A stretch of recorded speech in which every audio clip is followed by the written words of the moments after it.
It's really great to have you on the show. Jennie Bradford, I'm so excited to talk about Tupelo. So why don't you, even though I've given you an intro in the intro, why don't you tell people who you are, what you do, and then let's get into Tupelo. Absolutely. I'm excited to be here. So I'm Jennie Bradford Curlee, and I serve as the Deputy Director here at the Tupelo Convention and Visitors Bureau in Tupelo, Mississippi. And I have the privilege of sharing Tupelo's story with international media, with tour operators all around the world, just visitors to Tupelo that are here to see all of the wonderful things we have in our city. Fantastic. Now, I know someone very famous who was born there, but maybe you tell everyone who that is and then get into some of the things you can do there. Of course. So Elvis Presley was born in Tupelo. And of course, everybody knows Memphis, but Tupelo is just 90 minutes from Memphis. So Elvis was born here in 1935 in a small little shotgun shack in East Tupelo. And he lived here for almost 14 years before the Presley family moved to Memphis. So really his formative years were in Tupelo. And so you can come here, you can tour the home where he was born, it's still in the same place that it was when he was born there. They also have a wonderful museum on the grounds that chronicles his life. They have rotating exhibits that tell you what life was like in Tupelo, or they focus on something unique about Elvis. They also have the original church that Elvis attended, where he was deeply influenced by gospel music. That was his favorite genre. That's what he won his Grammys for from his gospel albums. And the preacher there at the church taught him how to play the guitar. So that's an exciting part of that Elvis experience. And those are the ticketed items at the birthplace. There are actually about 10 to 12 other exhibits that you can enjoy that are all free. And so it's a wonderful time just to sort of slow down and see what life was like for the Presleys in the 30s and early 40s when they were living here in Tupelo. And, we don't just stop at the birthplace. We have an Elvis Tupelo driving tour that takes you to 15 different places that were an important part of Elvis's life growing up in Tupelo. So you can go see where he went to school. You can go see where he sang on the radio for the first time. You can go to Johnny's Drive-In, which is Tupelo's oldest restaurant. They still have the Elvis booth. So you could actually sit where he sat. No way. Yeah, it's great. It's great. I So you love sit that. there, you eat a cheeseburger like Elvis would have, maybe drink a milkshake and just enjoy the nostalgia that is Tupelo's oldest restaurant where Elvis loved to eat. So lots of great places to explore. The newest marker on that driving tour, we opened just this past August, and it is at Relics Antique Marketplace, which is located in the former Tupelo Garment Factory. And that's where Gladys Presley worked when she was pregnant with Elvis. And today it's a 2-story antique and collectibles mall that has hundreds of booths where you can shop for everything from antiques to collectibles to Elvis memorabilia, vintage clothing, all kinds of fun stuff. So we find that our visitors absolutely love stopping at Relics and having that experience. Oh, God, it sounds like so much fun. And I don't think there is anyone out there who isn't an Elvis fan. I mean, even if you don't know his work that well, obviously you've heard of him. And it would be so much fun to, but I'm really touched by the church, that the church is still there and available. And, it must be a wonderful experience to be in that space just to, kind of get the vibes that he did when you were there. It is. And we find that visitors really get into that. So you sit in the church and it's a little bit of a surprise. There's a presentation that happens, and I'm not going to give all of it away because we want you to come Don't. see it. But they invite you to sing along and just to feel the gospel rhythms like Elvis would have when he was here.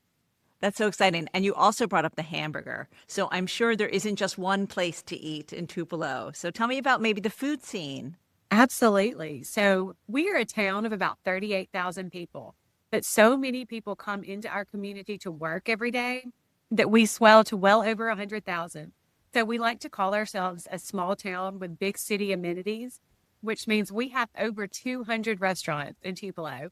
Oh my Everything goodness. from good old Southern cooking, we call it a Southern meat and three that people like to have at lunch. It's where you get to pick your meat, whether it's fried chicken or meat or, all those Southern favorites. And then you pick your vegetables that go along with it. And we often tell people, especially if you're a vegetarian, you have to be careful in the South because even our vegetables can be unhealthy. They can have meat in them. So, we love to cook with bacon.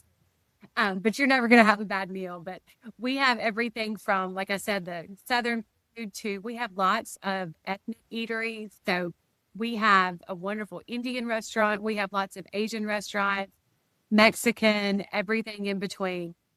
And then, of course, we have fine dining. And you're just a little taste of everything here in Tupelo. It's our culinary scene is special and it's constantly evolving. And there's always something new being added. I can't believe that from 38,000 it grows to 100,000. That's massive. It is a massive difference. Is that every day or? During the work week, we have hundreds of industries here in the area. So a lot of people come here to work in our different manufacturing areas. We're a hub for manufacturing for the state of Mississippi.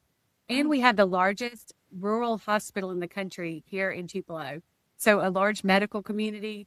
We're the county seat for Lee County. So we have a large legal community as well. So lots of different opportunities for employment, which brings people into our community. It brings corporate salespeople in to stay in our hotels and to eat in our restaurants as well. So we're a very diverse, very progressive community, and it just creates lots of great opportunities for locals and visitors alike to experience Tupelo. Yeah, I'm sure. And I heard hamburger and went right to the food, and I skipped over the music. But back to Elvis and the music in Tupelo, there must be tons of different venues where you can hear all kinds of music there. Absolutely. We have 16 live music venues currently, and everything from small, intimate venues where you can hear an acoustic guitar to a 10,000 seat arena where we have live national musical acts that come through. And almost every day of the week, you can hear live music. We have a great brunch place called Brick and Spoon where there's an acoustic guitar player every Saturday and Sunday playing everybody's favorite tunes while you have great brunch. Of course, wonderful make your own Bloody Mary bars and mimosas and all of that, along with the Southern breakfast favorite. And then we have a place called Romy's Grocery that has this amazing patio, and they have live music on the weekend, more rock and blues and all that kind of stuff. And then Blue Canoe is Tupelo's home for original live music. They bring through national and international acts. They've hosted people like the Alabama Shakes, Gary Clark Jr., and others who, right before they made it big, they played on the Cathead stage at Blue Canoe. So it's the owner there, Adam Morgan, has a great ear for music and has brought incredible talent to Tupelo over the years. But they also have an amazing menu of eclectic bar food. So you're going to go to Blue Canoe, they're going to fill you up with good mood food, and then you're going to hear great live music right there at Tupelo's home for original live music. I love that good mood food. I've never heard that, and I love that, and I may take that as my own. You're welcome to take it. Yeah. So as well as good mood food, there must be good mood drinks. I think everyone knows this is a drinks podcast, and I write about drinks, and that we're going to talk later about some mead with Jeri from Queen's Reward Meadery. But tell me about some of the bars and the connection really to spirits, not only mead, but other spirits. What's going on there that may be innovative or even historic? Right. So we have lots of great bars and restaurants with really talented mixologists that are creating unique drinks throughout the city. And one thing you'll find in Tupelo is that collaboration is a part of everything we do. We call it the Tupelo spirit. And so you may see Harvey's restaurant, their bartenders creating drinks with Queen's Reward Mead, or they may partner with another local restaurant to pair their cocktails with something they're serving there. So there's a lot of collaboration in our culinary scene. Yobo's is a restaurant in downtown Tupelo. It's located inside Hotel Tupelo, which is a wonderful boutique property located in the heart of downtown. And they are doing they have seasonal cocktail menus. One of their most famous drinks is called the Daisy, and it's their take on a margarita. It's like a house margarita, but it's all made with hand-squeezed juices, and they really put a lot of thought into all the cocktails that they do. The Daisy is featured on our Tupelo Cocktail Trail, the Tupelo Cocktail Trail takes you to 7 downtown restaurants and bars. And you can either pick up a cocktail card at the Tupelo Visitor Center, or you can use the digital passport that's available on your smartphone that is easy to use that way. And you go to each place, you try their signature cocktail. So you would try the Daisy at Yobo's. And then once you've completed the trail, you come back to the Tupelo Visitor Center and we give you a custom My Tupelo cocktail shaker as your prize for drinking all the drinks. They're all walkable, so we're not asking you to get in your car after enjoying the cocktails. But it's a really fun way to try different things. So you've got the Daisy at Yobo's. You've got the Tupelo Honey at a restaurant called Park Heights Restaurant that has a rooftop bar that overlooks all of downtown Tupelo. It actually overlooks Fair Park, which is where Elvis came back in 1956 and 1957 to do his homecoming concert. And we're celebrating the 70th anniversary of that homecoming concert in September of 26. So while you're enjoying the Tupelo Honey, which is actually made with Cathead vodka, which comes from Jackson, Mississippi. So it, named after Tupelo, but it's made with local spirits that are a part of from our state. You can enjoy great live music on the rooftop as you overlook Fair Park. And it's just a great way to experience downtown while enjoying amazing craft cocktails on the trail. Fantastic. Can you tell maybe one or two other places or one cocktails on the tour? Absolutely. One place, Amsterdam Deli and Grill, is a Mediterranean restaurant in the heart of downtown. They have a drink called the Jordan River, and it's made with vodka, some citrus, topped with a little Prosecco. It's one of my favorites on the trail. Fair Park Grill is another local restaurant, the Grill at Fair Park, that's also in downtown. It's located next door to Park High. And they have a lemon meringue pie martini that's on the trail that is just fantastic. And so every drink is a little different. You're going to find we have a restaurant called Loco Taco that offers another margarita that's on the trail. And so every restaurant's a little different. You have some that are bourbon based, some that are vodka based, tequila. So you've got a little bit of everything along the trail, and all the different restaurants put their own unique twist on the cocktail. And we offer opportunities for them to update those cocktails. We do a special edition holiday cocktail trail around Thanksgiving, November, going through the month of December. So each year you can try a little something different with the Tupelo cocktail trail. I always think I'm so lucky to live when I do, being a cocktail lover, because so many towns have taken this idea of a cocktail tour and just run with it. And it's a great way to see the city. All those cocktails sounded so amazing. So I can't wait. I've never been to Tupelo, everyone. So it's just making me want to go more and more. Now, I know that we're going to talk in depth later with Jeri about the Queen's Reward Meadery. She's doing amazing things. I can't wait for you to talk with her more. One thing that they do at Hotel Tupelo, they partnered with the hotel, and when you check in the afternoons, they give you a taste of Queen's Reward Mead.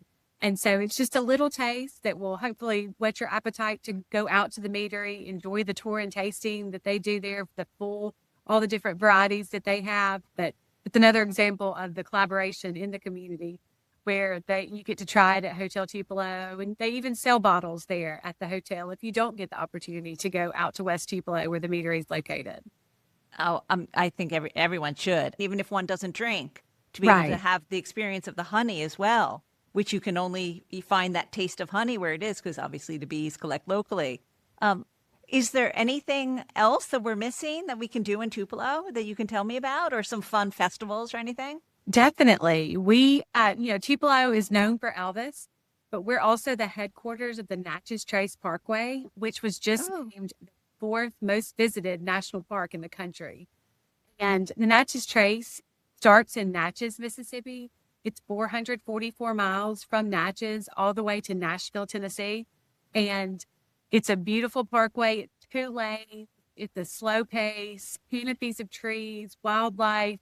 You can learn about centuries of history along the trace, whether it's the original first Americans who lived along the trace or the first European settlers who came to the area, American Civil War history, or you may just want to hike down to where the dogwoods bloom in different areas of the Natchez Trace. So lots of different things to see, and it's a beautiful national park, but it is headquartered here in Tupelo.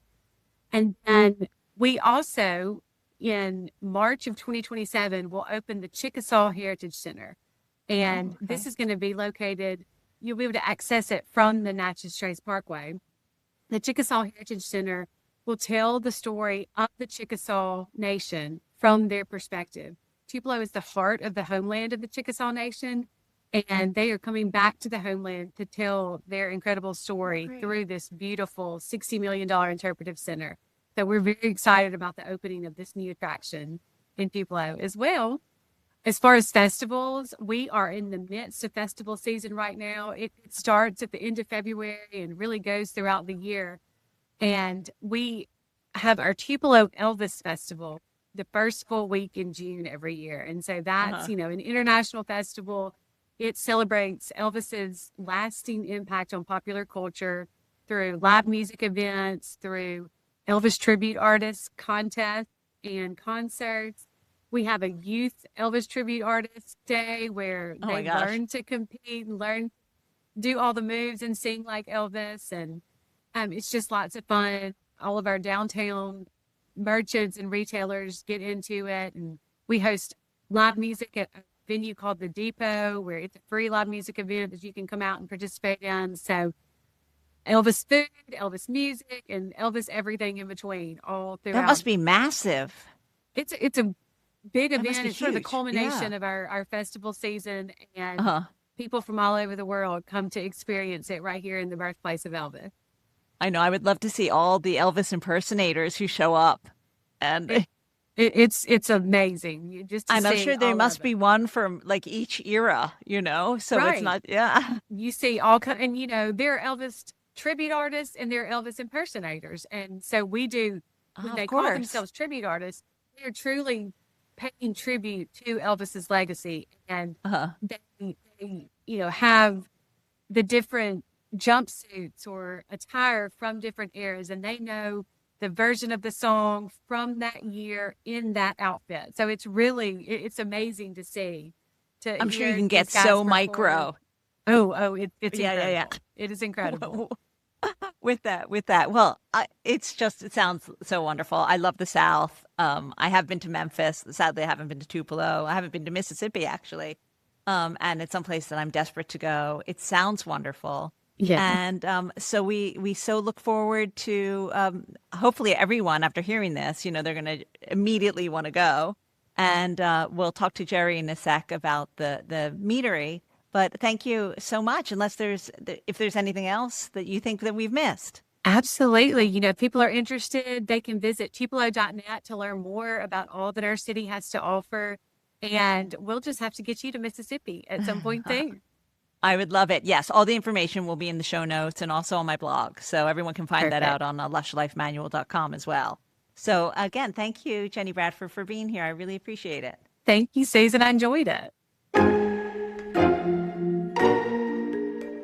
Well, hello. It's so great to have you on the show, Jeri. Thank you so much for joining me. I'm so excited to hear about Queen's Reward Meadery and how you started and everything. So why don't you introduce yourself to everyone and give us a little intro? Yes. So my name is Jeri Carter. I am owner and queen bee at Queen's Reward Meadery in Tupelo, Mississippi. So we make mead, in case your listeners do not know, actually the legal definition of mead is any alcoholic beverage where the main fermentable is honey. In our case, we make wine from honey. So we are a winery. We just start with honey instead of grapes. Of course. Now, you have to start way from the beginning because this is Lush Life and we start at the beginning. Are you from Mississippi? How did you get here and why did you even start it? Tell me a little bit about your upbringing and what brought you to honey. I did not grow up in Mississippi completely, but I've always lived in the South, the southern part of the United States. So wound up in Mississippi, probably when I was 16. So graduated high school here, moved to Tennessee, moved to some other areas around here. But I keep I think when I moved back to Tupelo this last time, I think it was the third or fourth time, and I give up. I just keep winding up back here. I'm just going to stay. This is evidently where I'm supposed to be. So I've lived in Tupelo and in Mississippi a long time.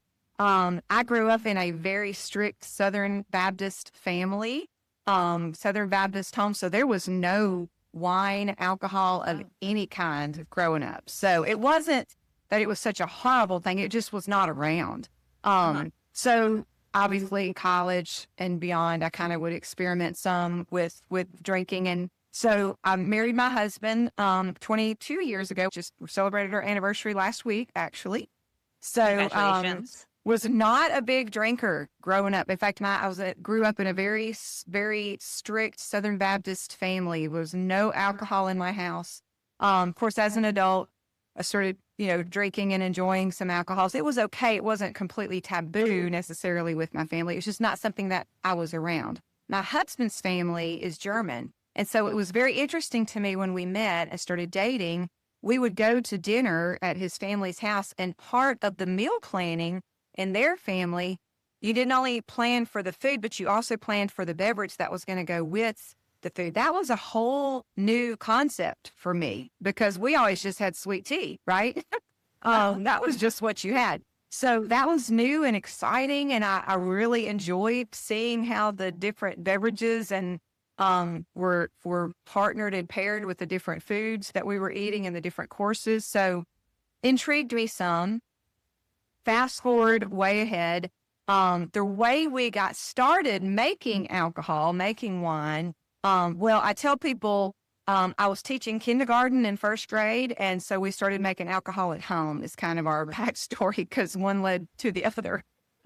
So we actually started by making just wine kits. So you can buy these kits, and it has the grape juice and instructions, and you just do step A and step B. And so that's what we did. So we were making Of course, yeah. Right. So we were making these kits, and they were turning out pretty good. So we have made Wait, hold on. Okay. Were you making them, I assume, with grapes? Yes. With all grapes. of this would, All like grapes. the kits would come with the grape juice. Oh, it does. Exactly. Okay. All right. Got it. So we had made 2 or 3 kits, and we just thought we were getting good at this. So we were trying to figure out a way to make, we decided, let's see if we can make a wine without a kit. Can we do this all by ourselves? Okay. Well, the problem is for us, Mississippi, you cannot grow great wine grapes in Mississippi. There are a few grape varieties that will grow here. They don't make a wonderful wine. They're okay. But even those I didn't have. So I start searching the internet to find recipes for something that I could source locally to make a wine with. And I found a recipe to make wine from honey. And I'm like, oh, we got great honey, right? So I went to the grocery store and I bought some honey. It probably, looking back, it probably wasn't even good honey. It was probably more corn syrup. I didn't know, right? So I just buy the biggest jar I could find and bring it home. And we made, I did not realize when we started down this path that wine made from honey and mead were the same thing. I did not realize that at first. So after I did a little more research, by the time we were actually making the product, I knew that. So we were in our kitchen and we were making this batch with honey. And my son comes down the stairs. He's probably 16-ish. And he's like, what y'all doing? And I'm like, we're making wine from honey. He said, oh, you're making mead? And I'm like, excuse me? I don't know that this is me. How do you know this is me? Right, You're exactly. So he's like, no, it's in all my video games because he's playing these video games. I thought that was funny. That have these bead halls, anyway. So we made this first batch. It was okay. I didn't know. I didn't have any idea what it was supposed to taste like. I had never tasted wine made from honey at all. So we made our first batch. It was pretty good. Not great, but it was okay. So I went to the liquor store to buy some mead so that I could compare because I didn't know if we had done a great job or a terrible job. I had no idea. So when we get to the liquor store, we realized that you cannot buy mead in the state of Mississippi at all at that time. The state, in order to buy alcohol in the state, it has to be approved by our state powers that be. to allow it in. There was one on the approved list, and evidently this place was not in business anymore because no one could get it. So that was the first time the thought crossed our minds that there might be an opportunity here. Now, I will be totally honest with you and tell you that first batch that we made tasted more like moonshine than mead. It was strong. It was very strong. But it got consumed. I'm not a quitter, right? We finished it. But it was not the best thing I had ever had. So we kept playing with this in our spare time and experimenting with different recipes.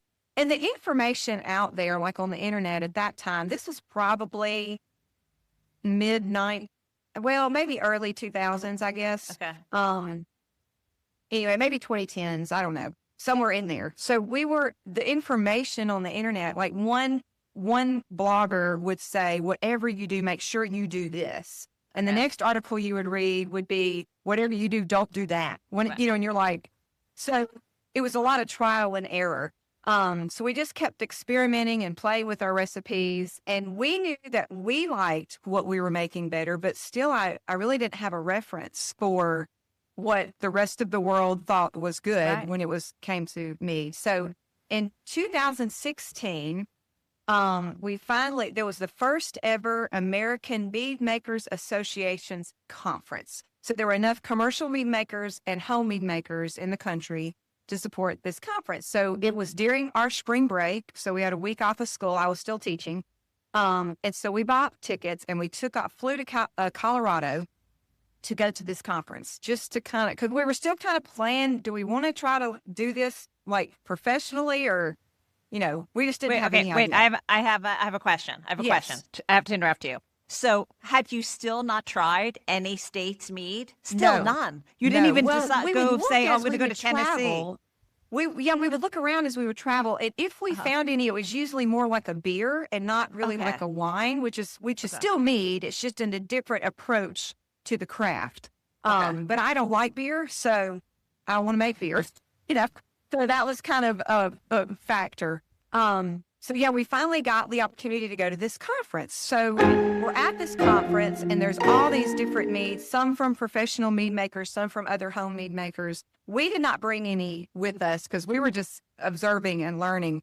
And so as I'm getting to taste these other mead, I tell my husband, I said, Jeff, I really think ours are in the ballpark. I think ours might be as good as these. Of course, here's the problem.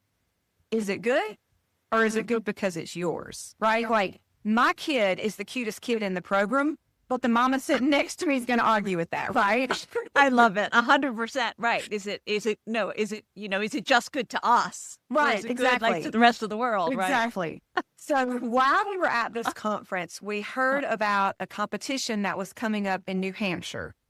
And it was an international mead competition, but amateur mead makers could enter. And so when we got back from this conference, we entered this competition. We sent some of the ones we were making at home into this competition because I thought, this is honest feedback. These people don't know me. They're not worried about hurting my feelings. They're going to tell me what they really think. So we wound up winning, I think, a silver and a bronze medal, a second and third place medal at this competition. And I was like, okay, I think we're on to something. So we had already started some of the paperwork process. Oh, my word. Several mountains of paperwork later. Yeah, if you aren't drinking before you start that process, you will be by the time you're done. So several mountains of paperwork later, and we finally, we actually, when we got home and got the results from that competition, we went ahead and got our LLC to start our business. Okay. So we're about to celebrate our 10th birthday from when we got that LLC, but we still had a whole lot of work to do to get all the paperwork in place and to get recipes perfected. In 2018, so in the state of Mississippi, the law says I only can sell our product where I make it. So we were making it out in the shop behind our house to start. It was my husband's man cave that I took over and made into our mead cave. So, and neighbors don't really like people driving up at all hours buying alcohol. I don't know why, but homeowners associations sprout on that. So we really didn't launch our product to the public until 2018, when we actually had a space and had a tasting room, and we weren't doing it out of our backyard, which seemed a little weird. But we were selling a little to family and friends, but not much. So that's kind of how this all started. Okay, so let me back up. I was still teaching school during all this, right? So here's the rest of that story. I was very, very fortunate in that I had the opportunity to stay home with my children when they were little and not work. I'd started teaching because they were old enough to go to school and things. Right. So the problem, though, that I was facing at that time was my 50th birthday was on the horizon, but I still had 20 years before I was going to reach retirement age in the school systems, right? So I'm kind of going, and I was teaching little ones like 5-year-olds. Right. So I'm going, one of us is not going to survive this. And there's a lot more of them than there are of me. So we might need to kind of come up with a plan B here. So this was plan B. The goal was we were going to start the meadery. We were going to be open on Thursday nights, Friday nights, and Saturdays until it really got going.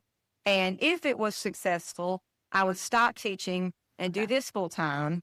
That was the plan. So we opened in May, right as soon as school's out in 2018. Still planning on going back to work in the fall. It was great. Everybody, of course, I don't know if it's like this everywhere, but people in Mississippi, people in Tupelo, they're kind of nosy. So they had been driving by watching all the renovations we were doing on this space. So we had lots of people coming in to see what was going on, right? So it was great. The problem is you don't know if they're coming back, right? You just know when they're coming in to see. So we were really busy, even right out the gate, right? You know, right after we got started. And so we opened in May, end of May. We're into June. Kind of towards the end of June, I'm looking at my husband who's still working full time at his real job. And I was like, hey, if it's going to be like it is right now, I don't know that I can handle both of these. This is a lot.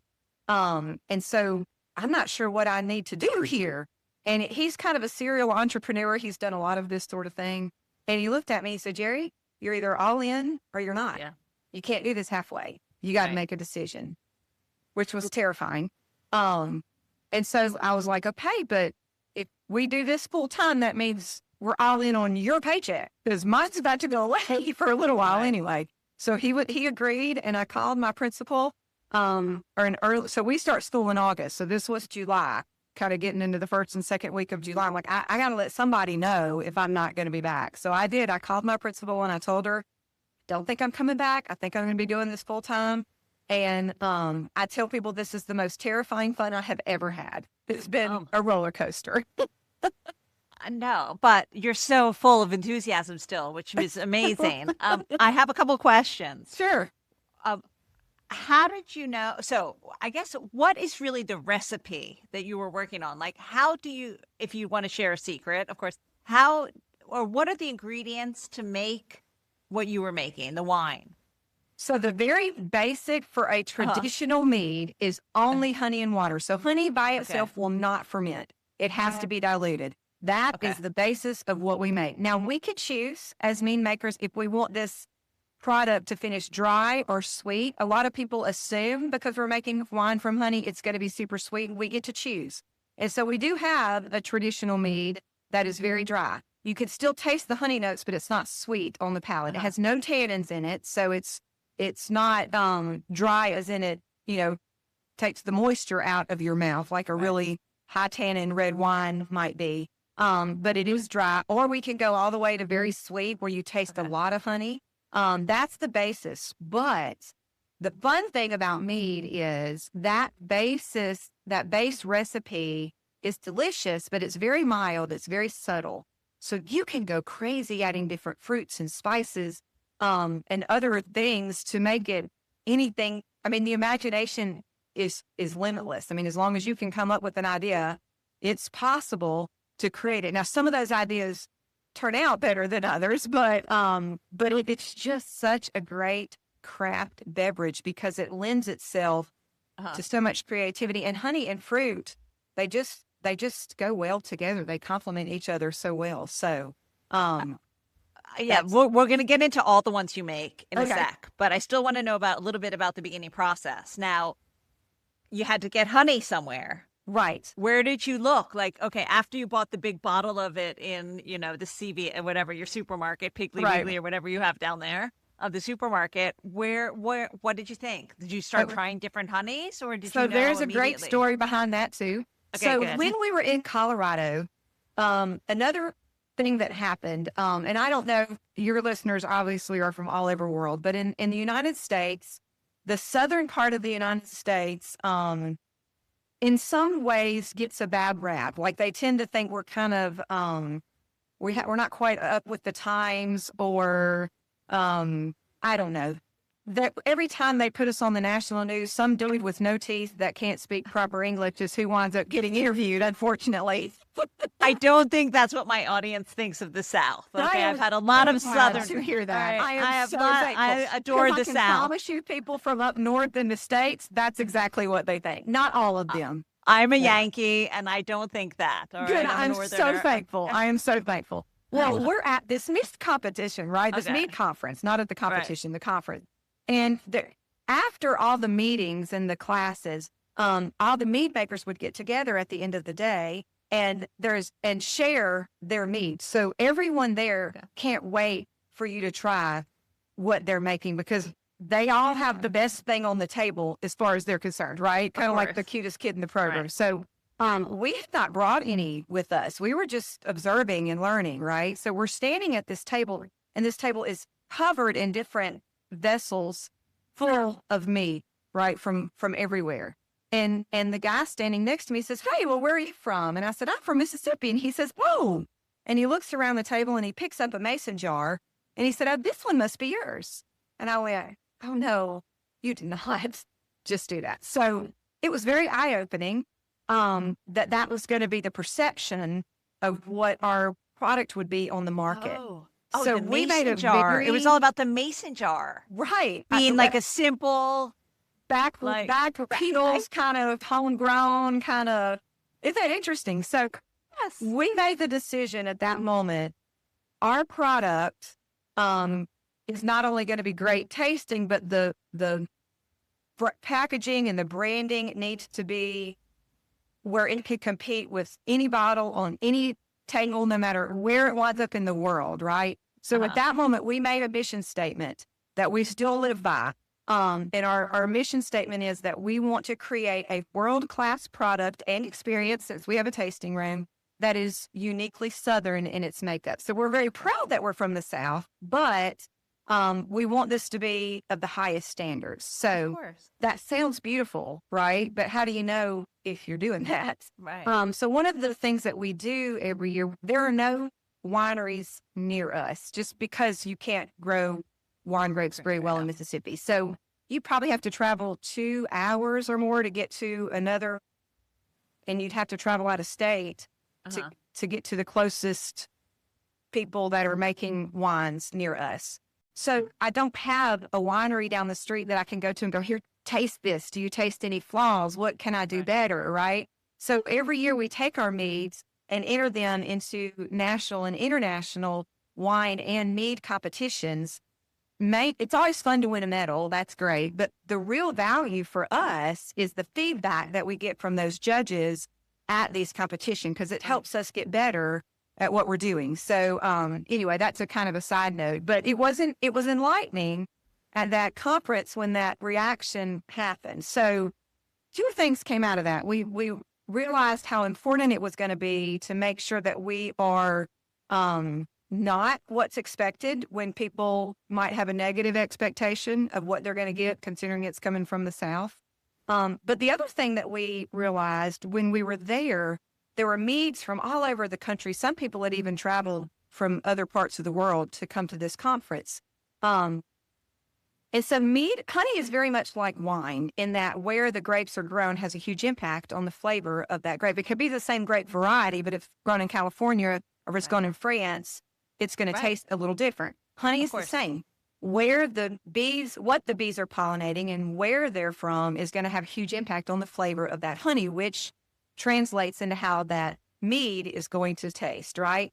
So we made a decision. We wanted to use all Mississippi honey, because we get a bad rap sometimes as far as what the South is like. And we thought, this is an opportunity to really show the rest of the mead world what's beautiful about our state. When you take a sip of our mead, you're taking a sip of our backyard because all of our honey comes from literally our backyard. So that is something we're really proud of. So our plan when we came back from this conference was we're going to use all Mississippi honey. We're going to show all these people, right, that this is what's beautiful about our state, and they need to come visit, and then their perception will change, right? Right. So we get back. Now, we are not beekeepers. We do not do the honey side of this. Right. So we get back into back into Mississippi, and state law requires that, and federal law requires that our honey has to come from a honey producer that has a health department certification. So they're being inspected to make sure that their practices are,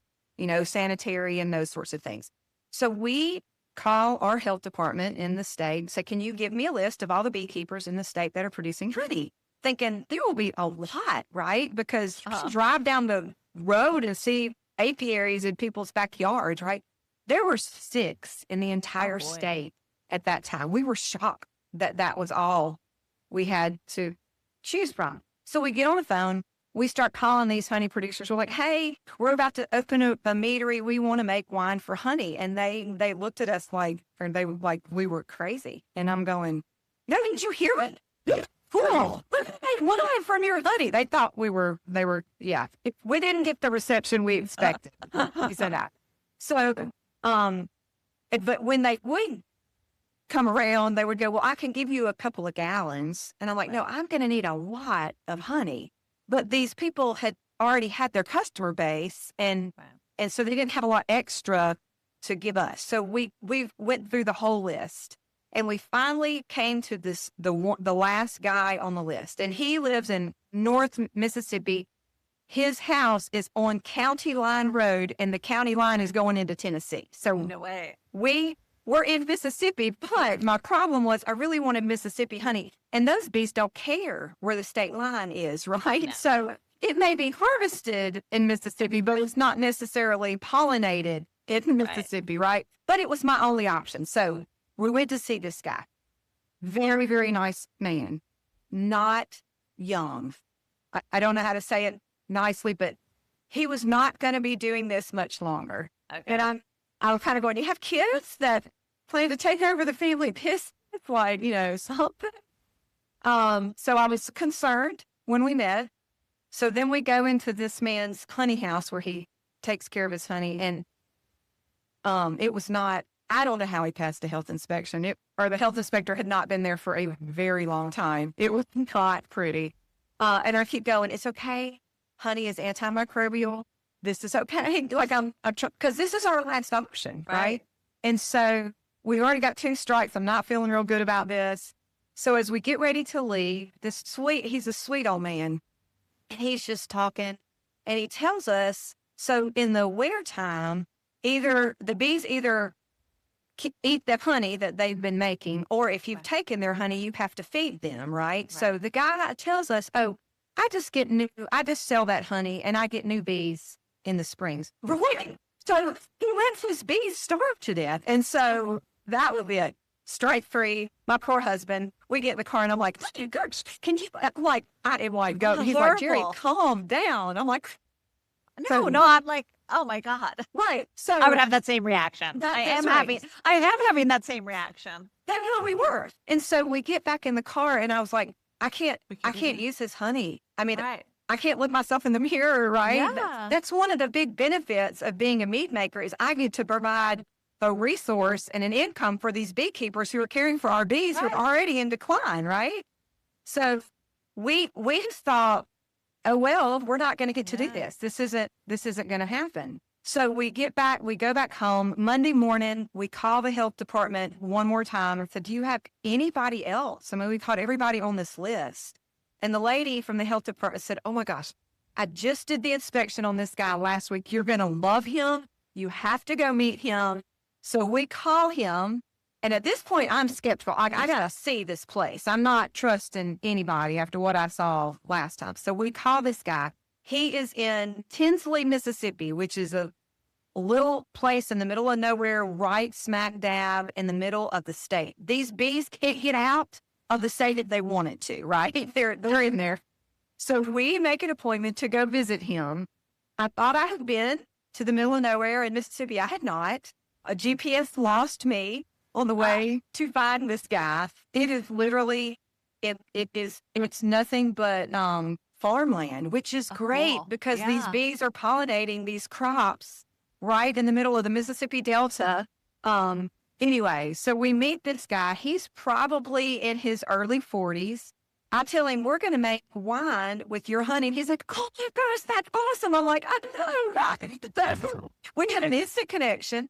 And we have basically been buying all of our honey from this one beekeeper. So the moment he started, the same time we did, we buy about 40,000 pounds of honey from this one beekeeper now a year. And he likes us a lot because we buy a lot of honey, and I am so thankful for him and his hard work. And he takes great care of his little honeybees. So, Oh my God, that's like such a cool story. And can you imagine you're starting like a bee company, a honey company, and then you walk in and you're like, I want to buy it. I mean, he must have loved you. Oh, yeah. it was like, it was a match made in heaven. And we're like family. Now there are more bee producers in the state. So we do have more options now, but at this point he's like family. So Yeah, of course. we just keep calling him. So. Well, let me now grab one of the bottles. For those Yes. who are watching this on YouTube, they can see it. If not, guys, check it out on their website. We'll have all of the information below or in the show notes. So let me grab. I'm gonna grab the traditional. I have 4 here. Traditional dry oak.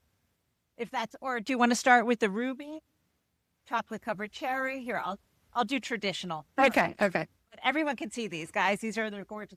See, they're way prettier than mason jars, right? Yeah. I do, but you know what? You can enjoy your mead in any jar you want. I'm not going to judge. Right. Even a drinking horn, that works too. Yeah. So you have the wonderful little bee here. Yeah. You have this, and it's a wine bottle. I mean, it's a wine bottle.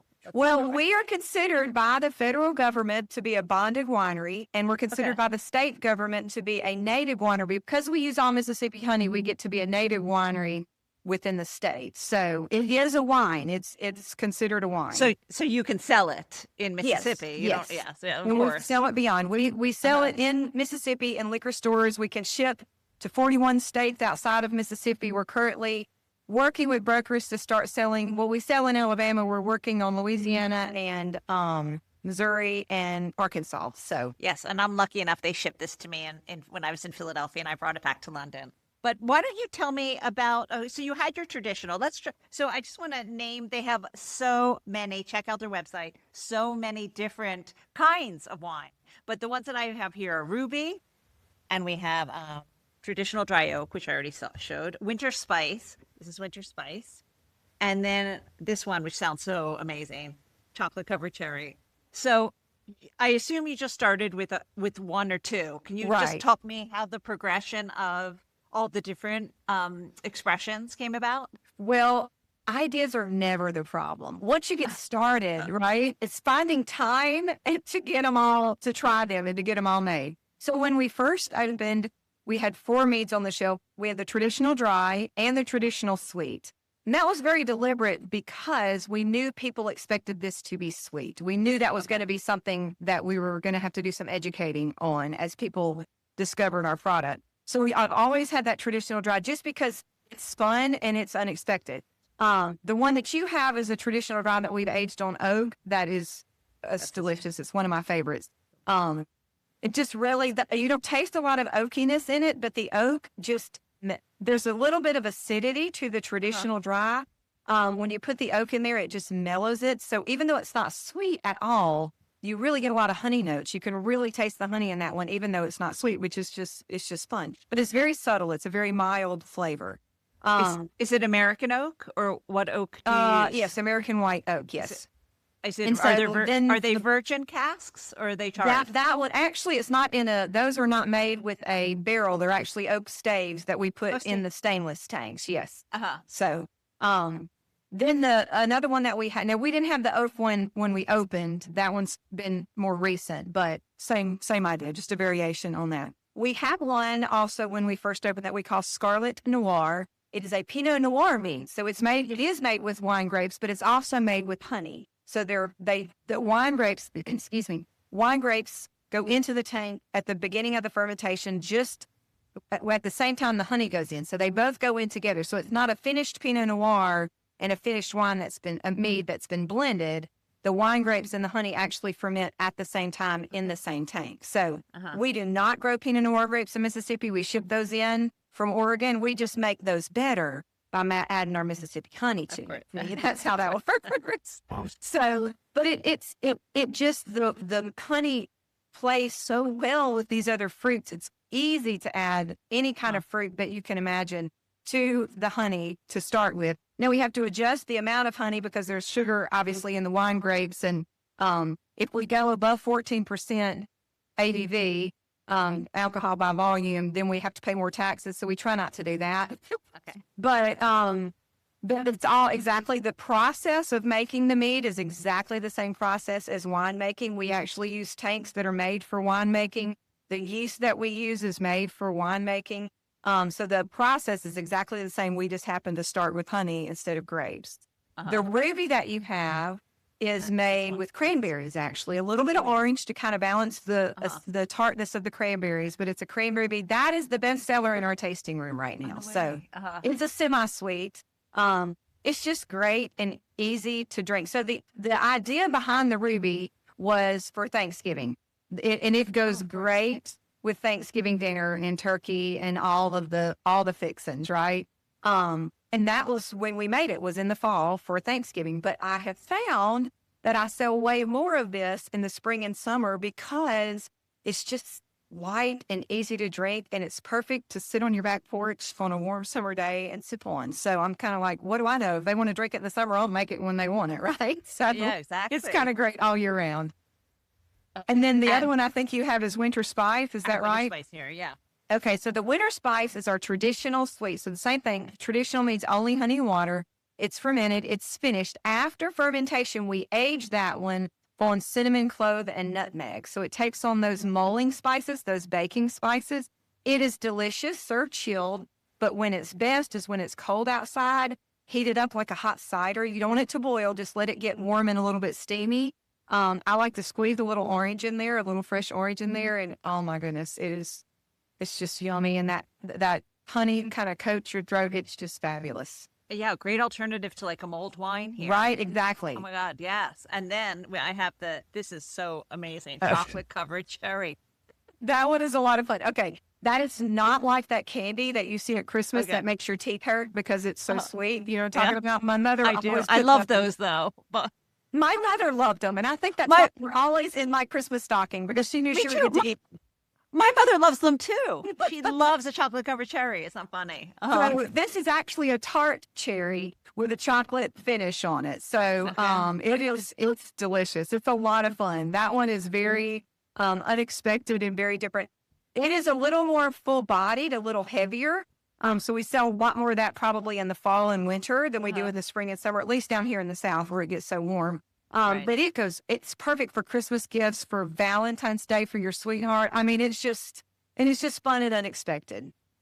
How often do you think of new ones, or do you put new ones? I can't hear you. Say it again. How often do you put new ones on the shelf? I mean, we don't get to come out with a lot. We have a new one coming out this year. Here's our struggle. We have 12 varieties that we offer right now. And the 13th will be coming out on our anniversary in May. We're going to launch number 13. The struggle is we have 6 tanks to ferment in. And we, like right now, what's in the tanks is meads that we're either sold out of or almost sold out of. And we got to get those bottled and get them out of the tank so I can get some more going that I'm about to be sold out of. So our struggle is our tanks stay full, making the ones that we already make to meet the demand, which is awesome, but there's very seldom an empty tank to be able to make something that we have tons of ideas. So we're in the process of growing, and the goal is to get more tanks so that we have a few free that we could start creating some more products with. But again, the next problem is which one do we do next? Because there's so many ideas, so many things. Can you let us know what the new one is for the anniversary? The newest, yes. I'm so excited about this one. So we already make a blackberry mead, which is again ruby, the cranberry, and blackberry. So let me back up. When we first started, we had our traditional dry. We had Scarlet Noir. Now, we had to name Scarlet Noir. We couldn't put Pinot Noir on the label because Pinot Noir is trademarked and used in the wine industry, and they've got lots of restrictions, which is fine. So we came up with a cute name. Scarlet Noir works fine. Then we had Ruby, which is the cranberry, and obviously it's named after the beautiful color. And then we had one called Pucker Up, which is a lemon mead. It tastes like a southern lemonade, so it's delicious. And what we discovered is the name Ruby and Pucker Up is great in my tasting room when I could tell people what they're tasting. But you put that in a liquor store, and what the heck is a ruby, right? People don't know what they're getting. And so we realized these funny, fanciful names were kind of hurting us more than they were helping us. So when Blackberry came out, we named it Blackberry. Right. So that's why you get Ruby and Blackberry. But they're both semi-sweets, Ruby and Blackberry. Both of those are some of our, those two and Pucker Up, the lemon one, are our top sellers all the time. Okay. So we've had Blackberry for years. It's been a great seller. We have partnered with a bourbon distillery on the coast in Mississippi, and we got several of his bourbon barrels that he had just emptied his bourbon out of, and we have aged our Blackberry in these bourbon barrels, and it is so good. I'm so excited. That's going to be our new release that we're launching on our anniversary in May. So, be watching. It's called our Bourbon Barrel Select is what our, I forget what we're calling it. Blackberry Barrel Select, I think is what we're calling it. So, oh my God, have to get one. You have to tell me when that comes. I need one. So good. It is so good. Because I love bourbon. So and Blackberry and bourbon. Oh, it is so yummy. Oh, that, and you kind of answered my next question, which was going to be like, do you ever work with any other like barrels? And now you do. Bourbon. The opportunities are endless. Like we are really, this is the first really collaboration that we've done, but there are so many other opportunities that we just can't wait. Right now we're actively looking for a larger space so that because we just don't have any room where we are to add any more tanks. So we are actively looking for a larger space because we're ready to get on with some of these ideas and some of these collaborations that we're thinking about. I have one last question for you. Since this podcast episode is really all about Tupelo, I was wondering how living there helped you bring to life everything that you wanted. It's funny. When we started talking about opening this little meadery, our first challenge was I would tell people I'm opening a meadery, and they'll go, "Oh, you're opening a butcher shop?" And I'm like, no, it's Mead. So the struggle was educating people on what Mead was. And my vision, I just don't dream big enough, but my vision was to create a little spot, kind of like a coffee shop where you could come in, but you could have a glass of Mead instead of a cup of coffee and just have a nice, quiet, cool little space, right? I didn't even consider selling in liquor stores all over the state and beyond. Now, I think my husband had that vision in mind, but that was not where my thoughts were. Well, we have already far exceeded what I had anticipated. But to your question about Tupelo, I think Tupelo has been pivotal in our success. And here's why. First off, we have the most amazing CVB anywhere, certainly in the state. And they have been cheering us on from the beginning, getting us in contact with people like you and others that we would never have an opportunity to talk to and share our product with. That's been huge. But also, Tupelo is in a really interesting location in the state of Mississippi. So to get from Memphis to Atlanta, you got to go through Tupelo. To get from Birmingham to Memphis, you're driving through Tupelo. So we're a spot where lots of traffic. We're large enough that we have everything you need, but we're not huge. We're within 2 hours of Birmingham, of Memphis, 3 hours to Jackson, 6 hours to Atlanta. So we've got some bigger cities nearby.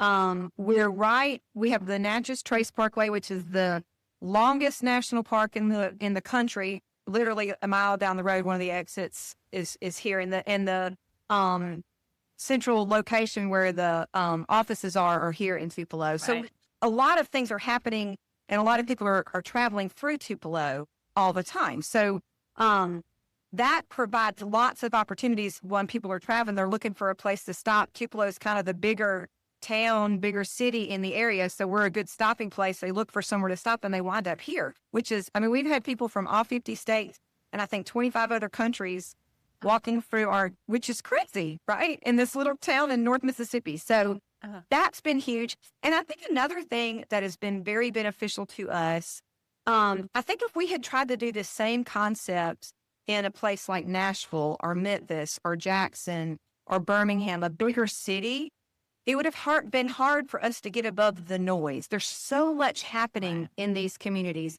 that our little idea would have still been a good one, but I don't know that it would have been received the same way because there's so many big things happening and you've got so much competition for the attention of the people in your community. Well, in Tupelo, there's lots of great things happening, but we get to be a bigger fish in a little pond, right? Yeah. So I think that's been very beneficial to us because it's given us an opportunity to have an impact, not only in Tupelo, but just in our part of the state, to create a location and an experience that's unique here. We have people that live in Memphis, and every time they have a birthday, they drive to Tupelo to go. And I'm like, you live in Memphis. There's like everything there. And they're like, well, there's not this. And I went, Right. yeah, I'm not going to argue. So I think it's been an opportunity for us to have a larger voice than we might have been able to have in a bigger space. Does that make sense? And when you've got 100%. partners like our CVB, I mean,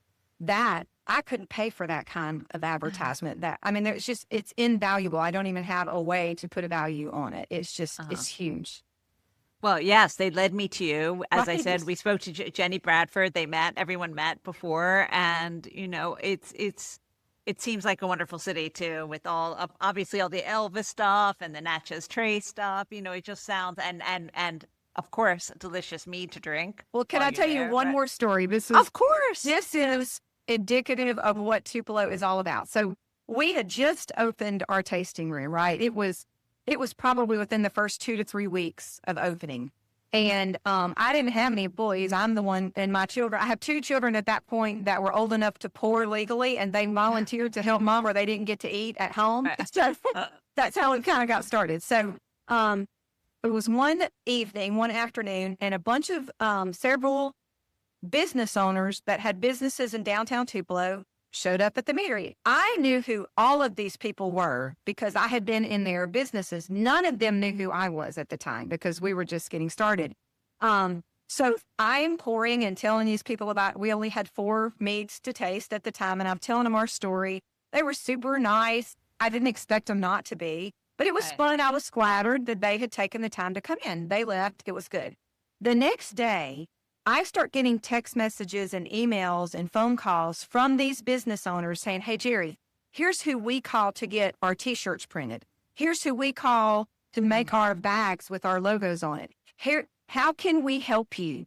They were reaching out because they're like, we're super excited that you're doing this in our community. How can we help you be successful? And I didn't expect any of them to be ugly or unpleasant, but I was not prepared for them to be willing and eager to find ways to help me be successful because they realize as one of us is successful, it actually helps all of us. So Yeah. that I had been in the education world, and the education world in Tupelo is great as well. But stepping into the business world, that was something I really did not anticipate. And I don't know that happens everywhere. I don't know. I've never done a business anywhere else.